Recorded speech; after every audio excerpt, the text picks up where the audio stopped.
دیکھیے کہ جب سے نام اس طرح پکارا جانے لگا کہ جس میں کوئی عزت آبرو، یعنی کہ نام مثلاً اگر شوہر کا نام زید ہے تو اس کو زید اس طرح کہہ کے بلایا جائے جیسے بیٹے کا نام زید ہو تو اس کو بلایا جا رہا ہے، اسی ہی ٹون میں، اسی ہی انداز میں، اسی ہی سٹائل میں. تو یہ صرف نام پکارنا ہی نہیں ہے، یہ ایک رویے کا اظہار کر رہا ہے، ایک رجحان کی بات ہو رہی، ایک تعلق اور ایک انداز کی بات ہے جو ایک بلانے کے انداز سے لے کر پھر باقی سب معاملات میں ساتھ چلتی. تو اسی لیے ہماری نانیاں اور دادیاں جب کہتی تھی مننے کے ابا اور منی کے ابا اور اس کے، تو اگرچہ ہمیں بہت آکورڈ لگتا ہے وہ سب کچھ. پھر ایک جنریشن تو مننے کے ابا کہتی تھی، اگلی کہتی صاحب کا ساتھ نام لگاتی تھی، شوہر کے نام کے ساتھ صاحب. اب اگلی جنریشن نے صاحب بھی اڑا دیا، اور معلوم نہیں آئندہ کیا ہونے والا ہے. ہو سکتا ہے نک نیم سے پکارا جانے لگے اور شاید پکارا بھی جاتا ہو. ٹھیک ہے، اگر آپس میں فرینکنیس ہے تو کوئی حرج نہیں نام لینے میں. آپ کو پتہ ہے کہ حضرت عائشہ جب حضور سے ناراض ہوتی تھی تو کیا کہتی تھی، کیسے پکارتی تھی ان کو؟ صحیح حدیث کے الفاظ مجھے یاد نہیں. آپ صلی اللہ علیہ وسلم نے ایک دفعہ فرمایا کہ عائشہ جب تم مجھ سے ناراض ہوتی تو مجھے پتہ چل جاتا ہے کیونکہ تم کہتی ہو ابراہیم کے رب کی قسم.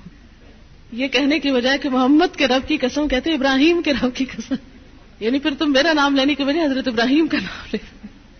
تو یہ ہے کہ نام لینے میں حرج نہیں، کوئی حرج نہیں اگر نام سے پکارا جا رہا ہے، لیکن تو اور تم نہ کہیں. عام لوگوں کے ساتھ بھی بات کرتے ہوئے ہمارے اندر ڈیسنسی ختم ہوتی جا رہی ہے.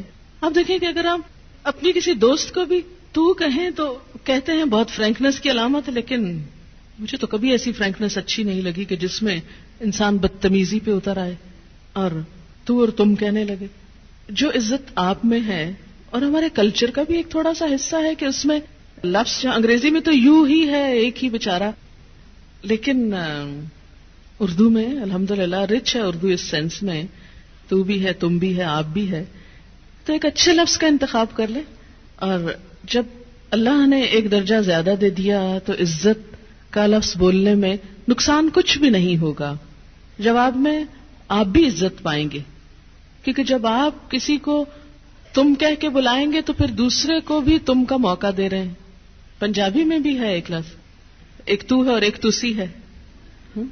تو اس میں یہ ہے کہ یہ چیز بظاہر یوں لگ رہا ہے، یا ہو سکتا ہے آپ کو بہت ناگوار لگ رہی ہو اور آپ سوچ رہے ہو کہ ہمیں بیکورڈ بنایا جا رہا ہے، لیکن مجھے کبھی ایسے ماڈرن بننے میں کوئی خوبصورتی نظر نہیں آتی کہ جس میں گستاخی شامل ہو جائے. گستاخ ہونا ہی کیا ماڈرن ہونا ہے؟ کیا بدتمیزی کرنا ہی کانفیڈنس کا نام ہے؟